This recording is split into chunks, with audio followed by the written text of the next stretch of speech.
একত্রিত হয়ে ভারতবর্ষের বিবিধের মাঝে মিলন মহান যে সংবিধান রক্ষা করে, সেই সংবিধানকে রক্ষা করার জন্য আমরা সংবিধান সুরক্ষা মঞ্চ তৈরি করতে বাধ্য হয়েছি। এটা ইতিহাস, এটা বাংলার ইতিহাসে স্বর্ণ অক্ষরে লিখিত থাকবে যে বাংলার বুকে যখন ভারতবর্ষে সংবিধান ধ্বংস করে দেওয়ার জন্য ভারতবর্ষের প্রধান বিচারপতির মাধ্যমে পার্লামেন্টে গিয়ে গৌরব গগৈকে দিয়ে বলানো হয়েছিল যে basic structure judgment which is passed by Supreme Court in Kesavananda Bharati, অর্থাৎ কেশবানন্দ ভারতী কেসে বেসিক স্ট্রাকচার ডক্টরিন যে দিয়ে হয়েছিল, যেটা আজও সংবিধানকে রক্ষা করে রেখেছে, ভারতবর্ষে সার্বভৌমত্ব রক্ষা করে রেখেছে, ভারতবর্ষের যে সেপারেশন অফ পাওয়ার সেটাকে রক্ষা করে রেখেছে, ভারতবর্ষের সেকুলারিজম কে রক্ষা করে রেখেছে, ভারতবর্ষের ডেমোক্রেসি রক্ষা করে রেখেছে। সেই বেসিক স্ট্রাকচারটাকে প্রধান বিচারপতি মোদির ক্ষমতা নেই নিজে ডাইরেক্ট বলা যে আমি সংবিধান শেষ করে দেব, এটা বলা মোদির ক্ষমতা নেই, নরেন্দ্র মোদী প্রধানমন্ত্রীর ক্ষমতা নেই এটা কথা বলা।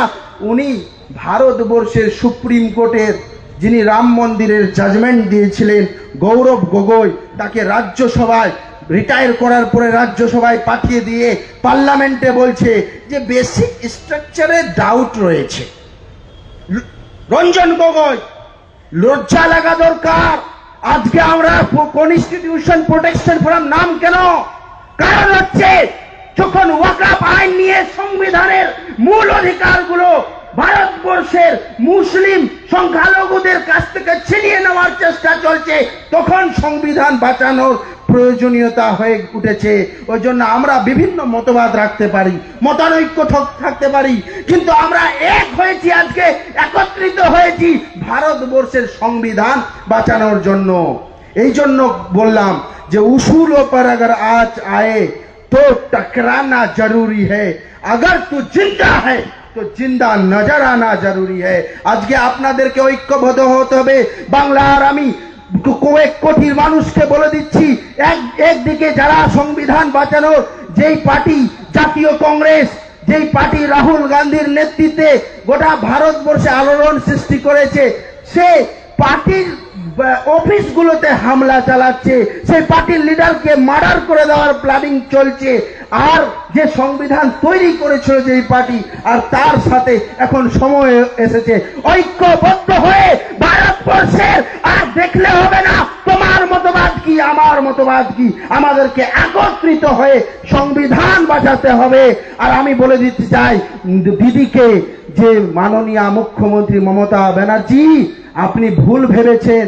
এটা প্রোগ্রাম কিন্তু আমাদের যে আন্দোলন 20 তারিখে ছিল, অ্যারেস্ট করেছিলেন, এই আন্দোলন কিন্তু একা নৌসাদ ভাইয়ের ছিল না, আইএসএফ পার্টির ছিল না, এই ফোরামের ছিল।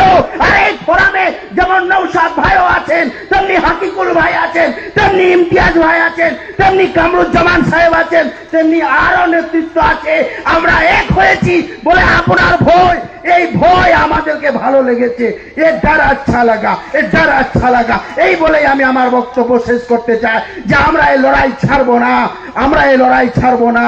এবং এই কথা বলি যে सरफरोशी की तमन्ना अब हमारे दिल में है, देखना है जोर कितना बाजू या कातिल में है। शुक्रिया, धन्यवाद। जिंदाबाद जिंदाबाद। আমরা একটা নতুন আবহে একটা নতুন স্লোগান লিখেছি, পুরনো স্লোগান কিন্তু আমরা নতুন আপডেট করে স্লোগানটা লিখেছি। তো আমাদের স্লোগানের হবে যেমন এসআইআর এ গন্ডগোল, তাহলে কাকা লাভ কার, চুরি করেছে চৌকিদার। আপনারা বলবেন, আমরা যখন বলবো যে তাহলে কাকা লাভ কার, আপনারা জোরে বলবেন চুরি করেছে চৌকিদার। আর এসআইআর এ গন্ডগোল, তাহলে কাকা লাভ কার, চুরি করেছে চৌকিদার।